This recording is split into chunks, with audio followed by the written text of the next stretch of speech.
പ്രിയമുള്ളവരെ, അർജന്റീന എന്ന രാജ്യത്തിനോടൊപ്പം ഫുട്ബോൾ കളിച്ചും ഫുട്ബോൾ കളി എന്ത് എന്ന് മനസ്സിലാക്കിയും നടന്നവരാണ് മലയാളികളിൽ ഭൂരിപക്ഷം എന്നതാണ് വാസ്തവം. അവരൊരിക്കലും പോർച്ചുഗൽ എന്ന് പറയുന്ന ഒരു രാജ്യം തങ്ങളുടെ ഫുട്ബോൾ ആരാധകരുടെ ഭാഗമായി, തങ്ങൾ ഫുട്ബോളിൽ ആരാധിക്കുന്ന ഒരു രാജ്യമായി കടന്നു വരും എന്ന് പ്രതീക്ഷിച്ചതേയില്ല.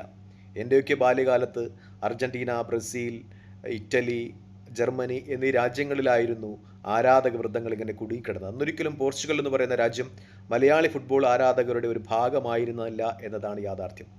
പ്രത്യേകിച്ചും ചരിത്ര വിദ്യാർത്ഥിയായ എന്നെപ്പോലുള്ള ഒരാൾക്ക് വാസ്കോഡ ഗാമയുടെ പോർച്ചുഗൽ എന്ന് പറയുന്ന രാജ്യത്തെ ഇഷ്ടപ്പെടുവാനേ തരമുണ്ടായിരുന്നില്ല. കാരണം സാമ്രാജ്യത്വ കടന്നുകയറ്റങ്ങളുടെ ഒക്കെയും പ്രതീകമായിരുന്നു പോർച്ചുഗൽ എന്ന് പറയുന്ന രാജ്യം. വാസ്കോഡ ഗാമ എന്ന് പറയുന്ന സഞ്ചാരി കടന്നുപോയ സ്ഥലങ്ങളിലൊക്കെയും വംശീയതയുടെ പേരിൽ നിരവധി പേരുടെ ജീവൻ നഷ്ടപ്പെട്ടിട്ടുണ്ട്. വംശീയതയുടെ പേരിൽ അദ്ദേഹം നിരവധി പേരെ കൊന്നിട്ടുണ്ട്. അങ്ങനെയുള്ള രാജ്യത്തെ ഇഷ്ടപ്പെടുവാനും സ്നേഹിക്കുവാനും ചരിത്ര വിദ്യാർത്ഥികൾക്ക് കഴിയുമായിരുന്നില്ല എന്നതായിരുന്നു യാഥാർത്ഥ്യം. പക്ഷേ ഏതെങ്കിലും ഒരാളുടെ വ്യക്തി മികവ് കൊണ്ട് ഏതെങ്കിലും ഒരു രാജ്യത്തെ ജനങ്ങൾ ഇഷ്ടപ്പെട്ടിട്ടുണ്ടെങ്കിൽ അത് റൊണാൾഡോ എന്ന് പറയുന്ന ഫുട്ബോൾ കളിക്കാരൻ്റെ മഹത്വം കൊണ്ട് പോർച്ചുഗൽ എന്ന് പറയുന്ന രാജ്യത്തെ ഇഷ്ടപ്പെട്ടു എന്നതാണ് ഏറ്റവും വലിയ യാഥാർത്ഥ്യം. പ്രത്യേകിച്ചും റൊണാൾഡോ എന്ന് പറയുന്ന മനുഷ്യസ്നേഹിയെപ്പറ്റി നമ്മൾ ചർച്ച ചെയ്യുമ്പോൾ അദ്ദേഹത്തിലൂടെ പോർച്ചുഗൽ എന്ന് പറയുന്ന സാമ്രാജ്യത്വ ചരിത്രമുള്ള ഒരു രാജ്യത്തെ നമ്മൾ ഇഷ്ടപ്പെടുന്നു എന്നതാണ് യാഥാർത്ഥ്യം. കാൽപന്ത് കളിയുടെ ചരിത്രത്തിൽ ഒരുപക്ഷേ റൊണാൾഡോ കപ്പ് നേടാതെ പരാജയപ്പെട്ട ഒരു കളിക്കാരനായിരിക്കാം. പക്ഷേ മനുഷ്യകുലമുള്ളിടത്തോളം കാലം അദ്ദേഹത്തിൻ്റെ ഇടപെടലുകൾ, അദ്ദേഹത്തിൻ്റെ മനുഷ്യസ്നേഹപരമായ പ്രവർത്തനങ്ങളൊക്കെയും പ്രകീർത്തിക്കപ്പെടും എന്ന് തന്നെയാണ് വാസ്തവം. നജീബ് കാന്തപുരം എന്ന് പറയുന്ന MLA അദ്ദേഹത്തിൻ്റെ പ്രസംഗത്തിലൂടെ പറഞ്ഞൊരു കാര്യം ഞാൻ ഓർമ്മിക്കുകയാണ്. കാരണം ഈ റൊണാൾഡോ എന്ന് പറയുന്ന ഫുട്ബോൾ കളിക്കാരൻ അദ്ദേഹം ഒരു ഹോട്ടലിൽ തങ്ങുന്നതിന് വേണ്ടി പോയി. ആ അവസരത്തിൽ അവിടെ പ്രായമായ, അതായത് 78-80 വയസ്സു തികഞ്ഞ ഒരു വൃദ്ധൻ അവിടെ ഹോട്ടലിൽ ക്ലീനിങ് ജോലിയൊക്കെ ചെയ്യുന്നത് കണ്ടു. അപ്പോൾ അദ്ദേഹത്തോട് റൊണാൾഡോ ചോദിച്ചു, എന്താണ് ഇത്രയും പ്രായമായിട്ട് നിങ്ങൾ ഇങ്ങനെ ഇവിടെ ജോലി ചെയ്യുന്നത്? അപ്പോൾ ആ വൃദ്ധൻ റൊണാൾഡോയോട് മറുപടി പറഞ്ഞു, എനിക്കൊരു മകനുണ്ട്, അവനെ ഡോക്ടറായി കാണുന്നതിനാണ്, വെള്ളക്കോട്ടിട്ട് കാണുന്നതിനാണ് എൻ്റെ ആഗ്രഹം. അതിനുവേണ്ടിയാണ് ഈ വയസ്സിലും ഞാനിങ്ങനെ കഠിനാധ്വാനം ചെയ്യുന്നത്. അപ്പോൾ റൊണാൾഡോ അയാളിൽ നിന്ന് മകൻ്റെ ഫോൺ നമ്പർ വാങ്ങിച്ചു, ആ മകനുമായി ബന്ധപ്പെട്ടു. അപ്പോൾ മകനോട് റൊണാൾഡോ പറഞ്ഞു, നിൻ്റെ പഠന ചെലവ് മുഴുവനും ഞാൻ ഏറ്റെടുത്തുകൊള്ളാം, അച്ഛനെ വിശ്രമിക്കുവാൻ അനുവദിക്കൂ. അപ്പോൾ ആ മകൻ റൊണാൾഡോയോട് പറഞ്ഞൊരു കാര്യമുണ്ട്, എന്നെപ്പോലെ നിർധന കുടുംബത്തിൽ പിറന്ന നൂറുകണക്കിന് വിദ്യാർത്ഥികളുണ്ട്. അങ്ങനെ ഡോക്ടർമാരാകുവാൻ ആഗ്രഹിക്കുന്ന നൂറുകണക്കിന് ആളുകളെ എനിക്കറിയാം, എൻ്റെ സഹപാഠികളായിട്ടുണ്ട്. അവർക്കും കൂടി മഹാനായ കളിക്കാരൻ എന്ന രീതിയിൽ അങ്ങ് ഒരു അവസരം ഒരുക്കണമെന്ന് റൊണാൾഡോയോട് അഭ്യർത്ഥിച്ചു. അങ്ങനെ റൊണാൾഡോ തൻ്റെ കൈവശമുണ്ടായിരുന്ന കോടിക്കണക്കിന് രൂപ വിലമതിക്കുന്ന വില കൂടിയ വാച്ചുകൾ ആ നൂറുകണക്കിന് വിദ്യാർത്ഥികളുടെ പഠന ചെലവിന് വേണ്ടി വിറ്റു എന്നാണ് പറയുന്നത്. ലേലം വിളിച്ചു വിറ്റു. അതിൻ്റെ ചിലവ് കൊണ്ട് അദ്ദേഹം ആ നൂറുകണക്കിന് വിദ്യാർത്ഥികളെ ഡോക്ടർമാരാക്കി എന്ന് പറയുന്നു. അവർ വെള്ളക്കോട്ടിട്ട് റൊണാൾഡോയുടെ മുന്നിൽ വന്നതാണ് അദ്ദേഹത്തിൻ്റെ ജീവിതത്തിലെ ഏറ്റവും വലിയ ചാരിതാർത്ഥ്യം നിറഞ്ഞ നിമിഷം എന്ന് റൊണാൾഡോ പറയുമ്പോൾ ആ വ്യക്തി മികവ് അത് അംഗീകരിക്കപ്പെടേണ്ടത് തന്നെയാണ്. അതുകൊണ്ടാണ് ഒരു അർജന്റീന ഫാനായിരുന്നിട്ട് പോലും ഞാൻ റൊണാൾഡോ ലോകകപ്പ് ഉയർത്തണം എന്ന് ആഗ്രഹിച്ചത്. എൻ്റെ മകനെപ്പോലെ റൊണാൾഡോയുടെ ടീം പോർച്ചുഗൽ പരാജയപ്പെട്ടപ്പോൾ അവൻ ഒരു പോർച്ചുഗൽ ഫാനായിരുന്നു. അവനോടൊപ്പം എൻ്റെ കണ്ണുകൾ നിറഞ്ഞു പോയത് റൊണാൾഡോ എന്ന് പറയുന്ന വ്യക്തിയുടെ ആ മനുഷ്യത്വപരമായ ഇടപെടലുകൾ നിമിത്തമാണ് എന്ന കാര്യത്തിൽ സംശയമില്ല. മറ്റൊന്ന് ഹാഷ്മി, വാർത്താവതനായ ഹാഷ്മി അദ്ദേഹത്തിൻ്റെ ഒരു ഇൻട്രോയിൽ പറയുന്ന ഒരു കാര്യമുണ്ട്. ഒരിക്കൽ റൊണാൾഡോ തൻ്റെ മകന് അദ്ദേഹത്തിൻ്റെ ക്രെഡിറ്റ് കാർഡ് ഉപയോഗിക്കുവാൻ കൊടുത്തു. പെട്ടെന്ന് മകൻ ആ ക്രെഡിറ്റ് കാർഡിൽ നിന്ന് വലിയൊരു തുക പിൻവലിച്ചതായി കണ്ടു. റൊണാൾഡോ ഉടനെ മകനെ വിളിച്ചു, എന്താണ് നീ പെട്ടെന്ന് ഇത്ര വലിയ തുക പിൻവലിച്ചതെന്ന് ചോദിച്ചപ്പോൾ ആ മകൻ പറഞ്ഞു, താൻ തെരുവിലൂടെ നടക്കുമ്പോൾ വീടില്ലാതെ തെരുവിലലയുന്ന ഒരു കുടുംബത്തെ കണ്ടു, അവർക്ക് താൻ വീടൊരുക്കി കൊടുത്തു, അവർക്ക് ആവശ്യമായ വീട്ടുപകരണങ്ങളും സാധനങ്ങളും ഒക്കെ വാങ്ങിക്കൊടുത്തു, അതുകൊണ്ടാണ് ഈ ക്രെഡിറ്റ് കാർഡിൽ നിന്ന് തനിക്ക് തുക പിൻവലിക്കേണ്ടി വന്നതെന്ന് ആ മകൻ പറഞ്ഞു. അത്രമേൽ മനുഷ്യത്വമായി ചിന്തിക്കുന്ന, ചേർന്ന് നിൽക്കുന്ന റൊണാൾഡോയുടെയും അദ്ദേഹത്തിൻ്റെ മകൻ്റെയും ഒക്കെ ഒരു സ്വപ്നം അത് സാക്ഷാത്കരിക്കപ്പെടണമെന്ന് ഞാനും ആഗ്രഹിച്ചിരുന്നു, ഒരു അർജന്റീന ഫാൻ ആയിരുന്നു എങ്കിലും എന്നതാണ് ഏറ്റവും വലിയ യാഥാർത്ഥ്യം. പക്ഷേ അദ്ദേഹത്തിൻ്റെ പരാജയം മറ്റു പലരെ പോലെയും എൻ്റെയും കണ്ണുകൾ നിറയിക്കുന്നു.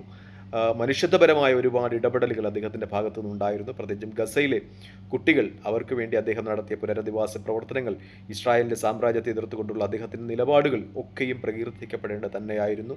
അതുകൊണ്ട് തന്നെയാണ് ഒരു കളിക്കുപരി, ഒരു രാജ്യത്തിനുപരി റൊണാൾഡോ എന്ന് പറയുന്ന വ്യക്തി പ്രകീർത്തിക്കപ്പെടുന്നത് എന്നത് യാഥാർത്ഥ്യമാണ്. ഇനി അർജന്റീന എന്ന് പറയുന്ന രാജ്യത്തെപ്പറ്റി പറയുകയാണെങ്കിൽ, അർജന്റീന നമുക്കെല്ലാവർക്കും ഇഷ്ടപ്പെട്ട ഒരു രാജ്യമായിരുന്നു. പക്ഷേ ഞാൻ ചില കാര്യങ്ങൾ പഠിക്കുന്നതിനിടയിൽ അർജന്റീനയോടുള്ള ഇഷ്ടവും സ്നേഹവും കുറയുന്നു എന്ന് തന്നെയാണ് യാഥാർത്ഥ്യം.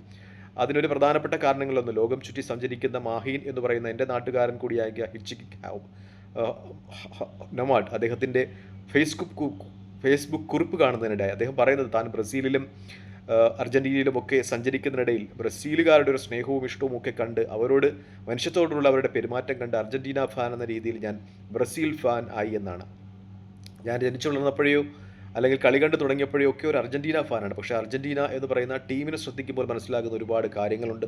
ആ ടീമിൽ ഒരു കറുത്ത വർഗ്ഗക്കാരനായ കളിക്കാരനില്ല. അത്രമേൽ വർണ്ണവിവേചനം ആ രാജ്യത്ത് നിലനിൽക്കുന്നു എന്ന് എനിക്ക് തോന്നിയിട്ടുണ്ട് എന്നതാണ് യാഥാർത്ഥ്യം. കാരണം മറ്റെല്ലാ രാജ്യങ്ങളിലും പോർച്ചുഗലിലും മെക്സിക്കോയിലും അമേരിക്കയിലും സ്പെയിനിലുമൊക്കെ കറുത്ത വർഗ്ഗക്കാരായ ആളുകൾ കളിക്കുമ്പോൾ ഞാനൊരിക്കലും ഒരു കറുത്ത വർഗ്ഗക്കാരനായ കളിക്കാരനെയും അർജൻറ്റീനയിൽ കണ്ടിട്ടില്ല എന്നതാണ് ഏറ്റവും വലിയ യാഥാർത്ഥ്യം. എന്തായാലും റൊണാൾഡോയുടെ നിലപാടുകൾ അത് പ്രകീർത്തിക്കപ്പെടേണ്ടത് തന്നെയാണ് എന്നതാണ് യാഥാർത്ഥ്യം. അദ്ദേഹത്തിൻ്റെ നിലപാടുകൾ കൊണ്ട് അദ്ദേഹത്തിന് ടീമിൽ നിന്ന് സപ്പോർട്ട് കിട്ടിയില്ല എന്ന ചില ഫേസ്ബുക്ക് കമൻറ്റുകൾ ഞാൻ കണ്ടു. അദ്ദേഹം ഗസയിലും മറ്റുമെടുത്ത നിലപാടുകളുടെ പേരിൽ അദ്ദേഹത്തിന് ടീമിന് കത്ത് തന്നെ എതിർപ്പുണ്ടായിരുന്നു. മിക്കപ്പോഴും അദ്ദേഹത്തിന് പാസുകൾ നൽകാൻ ആളുകൾ മടിച്ചു എന്ന രീതിയിലുള്ള ചില നിഗമനങ്ങളും ഒക്കെ കണ്ടു. അങ്ങനെയാണെങ്കിൽ അദ്ദേഹത്തിൻ്റെ മഹത്വം ഒന്നുകൂടി ഉയരുകയാണ്. അത് മുൻപിലുള്ള സത്യാവസ്ഥ എനിക്കറിയുന്നില്ല. കാരണം അദ്ദേഹം എടുത്ത ആ നിലപാടുകളാണ് അദ്ദേഹത്തെ ടീമിൽ ഒറ്റപ്പെടുത്തുന്നതിന് കാരണമായത് എന്ന രീതിയിലുള്ള ചില വിശകലനങ്ങളൊക്കെ കണ്ടു. അങ്ങനെയാണെങ്കിൽ അദ്ദേഹത്തിൻ്റെ മഹത്വം വാനോളം ഉയരുകയാണ് എന്നതാണ് യാഥാർത്ഥ്യം. സ്പോർട്സ് മനുഷ്യനെ ഒന്നിപ്പിക്കുന്ന സ്നേഹിപ്പിക്കുന്ന ഒരു യന്ത്രമാണ് എന്ന് പറയാറുണ്ട്. അങ്ങനെയാണെങ്കിൽ അത് യഥാവിധി കണ്ടറിഞ്ഞ് നടപ്പിലാക്കിയ മഹാനായ ഒരു കളിക്കാരനായിരുന്നു റൊണാൾഡോ എന്ന കാര്യത്തിൽ സംശയമില്ല. അദ്ദേഹത്തിൻ്റെ ടീം പരാജയപ്പെട്ടാലും അദ്ദേഹം ഉയർത്തിയ മൂല്യങ്ങൾ ഈ ലോകത്ത് നിലനിൽക്കും എന്നു തന്നെയാണ് എൻ്റെ വിശ്വാസവും പ്രാർത്ഥനയും. കാരണം അദ്ദേഹം ജീവിതത്തിലേക്ക് പടുത്തുയർത്തിയ ഒരുപാട് നിർധനരായ വിദ്യാർത്ഥികളുണ്ട്. അദ്ദേഹം നൽകിയ സംഭാവനകളുടെ പേരിൽ ജീവിതത്തിൻ്റെ വലിയ ഉന്നതികളിലേക്ക് പറന്നുയർന്നിട്ടുണ്ട് ഫീനിക്സ് പക്ഷിയെപ്പോലെ. അങ്ങനെയെങ്കിൽ അവരുടെ പ്രാർത്ഥനകൾ അദ്ദേഹത്തിനുണ്ടാകും.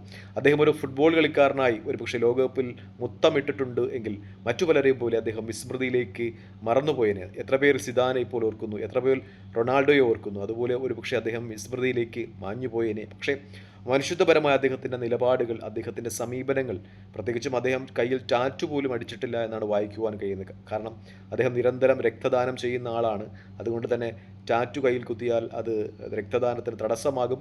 അങ്ങനെ ടാറ്റു കുത്തിയാൽ, കമ്പനികളുടെ പേരൊക്കെ ടാറ്റു കുത്തിയാൽ അദ്ദേഹത്തിന് കോടിക്കണക്കിന് രൂപ, ഡോളർ പ്രതിഫലമായി ലഭിക്കും. പക്ഷേ എന്നിട്ടും അതൊന്നും മനുഷ്യത്വത്തിൻ്റെ പേരിൽ ചെയ്യാതെ തൻ്റെ ബ്ലഡ് നിരന്തരം സാധാരണക്കാരായ ആളുകൾക്ക് ദാനം ചെയ്യുന്ന അദ്ദേഹത്തിൻ്റെ ഒരു മഹത്വം അത് പ്രകീർത്തിക്കപ്പെടേണ്ടത് തന്നെയാണ് രാജ്യാതിർത്തികൾക്ക് അപ്പുറം എന്നതാണ് യാഥാർത്ഥ്യം. ഏതെങ്കിലും ഒരു വ്യക്തിയുടെ പേരിൽ ആ രാജ്യത്തോട് ജനങ്ങൾക്ക് ഇഷ്ടം തോന്നുന്നുവെങ്കിൽ ആ രാജ്യം ഏറ്റവും കൂടുതൽ റെസ്പെക്റ്റ് ചെയ്യേണ്ടത് അയാളെയാണ്. അങ്ങനെയാണെങ്കിൽ പോർച്ചുഗൽ എന്ന് പറയുന്ന രാജ്യം ഏറ്റവും കൂടുതൽ റെസ്പെക്റ്റ് ചെയ്യേണ്ടത്, സ്നേഹിക്കേണ്ടത്, ഇഷ്ടപ്പെടേണ്ടത് റൊണാൾഡോ എന്ന് പറയുന്ന വ്യക്തിത്വമാണ്. കാരണം നീണ്ടകാലത്തെ സാമ്രാജ്യത്വ ചരിത്രമുള്ള കടന്നുപോയ രാജ്യങ്ങളിലൊക്കെ രക്തച്ചൊരിച്ചിൽ നടത്തിയ പോർച്ചുഗൽ എന്ന് പറയുന്ന രാജ്യത്തെ മനുഷ്യസ്നേഹത്തിൻ്റെ, സമത്വത്തിൻ്റെ ഒരു രാജ്യവുമായി ഉയർത്തിയത് റൊണാൾഡോ എന്ന് പറയുന്ന മഹാനായ കളിക്കാരനായിരുന്നു എന്നതാണ് യാഥാർത്ഥ്യം. തൽക്കാലം ഈ വീഡിയോ ഇടവാങ്ങിയാണ്. മറ്റു വീഡിയോ കാണുന്നവരെ നന്ദി, നമസ്കാരം, ജയ് ഹിന്ദ്. വീഡിയോ ഇഷ്ടപ്പെടുന്ന ലൈക്ക് ചെയ്യുക, ഷെയർ ചെയ്യുക, കമൻറ്റ് ചെയ്യുക. മറ്റു വീഡിയോ കാണുന്നവരെ ജയ് ഹിന്ദ്.